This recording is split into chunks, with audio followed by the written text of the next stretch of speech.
সুপ্রভাত প্রহরী রাত্রিতে সৃজন সবই তব অধীন তুমি অনন্ত তুমি অসীম আল্লাহ গো আল্লাহ আল্লাহ গো আল্লাহ আল্লাহ গো আল্লাহ আল্লাহ গো আল্লাহ আল্লাহ গো আল্লাহ আল্লাহ গো আল্লাহ আল্লাহ গো আল্লাহ আল্লাহ গো আল্লাহ ছোট পিপিলি তার আওয়াজ শুনিতে পারো তুমি প্রভু ছোট পিপিলি তার আওয়াজ শুনিতে পারো তুমি প্রভু সাগরের বিশাল তিনিকে আগার যোগাও হরি গো আল্লাহ গো আল্লাহ আল্লাহ গো আল্লাহ আল্লাহ গো আল্লাহ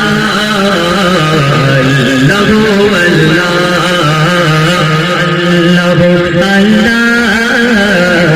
আল্লাহ গো আল্লাহ আল্লাহ গো আল্লাহ আল্লাহ গো আল্লাহ কোরআন শরীফের মধ্যে একটি সূরা নিয়েছেন যে সূরার নাম হলো সূরা রহমান আর এই সূরা রহমানের মধ্যে একটি মাশহুর আয়াত আছে প্রচলিত আয়াত সেই আয়াতটি হলো ফাবি আইয়ি আলাই রাব্বিকুমা তুকাজ্জিবান বলো হে আমার বান্দা সকল তোমরা আমার নিয়ামতের মধ্যে থেকে কোন নিয়ামতকে অস্বীকার করতে পারো একটা খুঁজে বার করিয়ে দাও কিয়ামত পর্যন্ত কেউ পারবে না ইনশাআল্লাহ তুমি লিখছেন শুনুন যখন যে কানে লাগবে যেটা সেভাবে সাজানে জগৎটা যখন যে কানে লাগবে যেটা সেভাবে সাজানে জগৎটা জমিনের তলেতে পানে শূন্যে রেখেছ আকাশটা আল্লাহ গো আল্লাহ আল্লাহ গো আল্লাহ আল্লাহ গো আল্লাহ আল্লাহ গো আল্লাহ আল্লাহ গো আল্লাহ আল্লাহ গো আল্লাহ আল্লাহ গো আল্লাহ আল্লাহ গো আল্লাহ আল্লাহ পাক রব্বুল আলামিন তার শান মান মার্তবা এত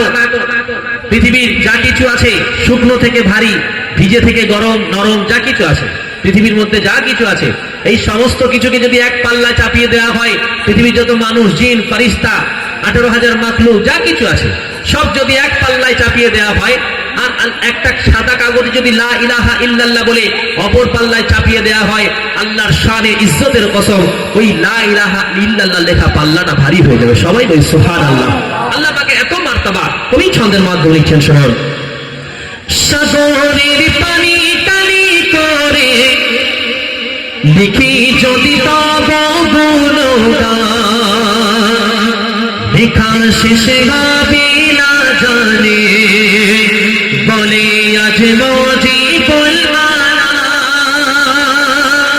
সাগরের পানি টানি করে লিখি যদি তব গুণগান সাগরের পানি টানি করে লিখি যদি তব গুণগান লেখা শেষে হবে না জানে বলে আজ মজিবুল মানা আল্লাহ গো আল্লাহ আল্লাহ গো আল্লাহ আল্লাহ গো আল্লাহ আল্লাহ গো আল্লাহ আল্লাহ গো আল্লাহ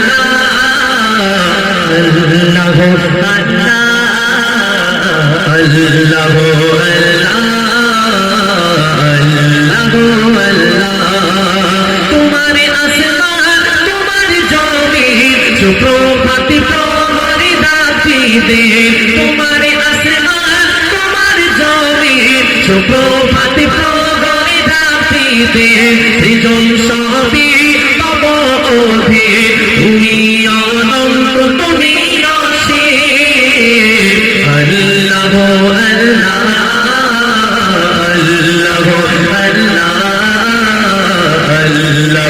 আল্লাহ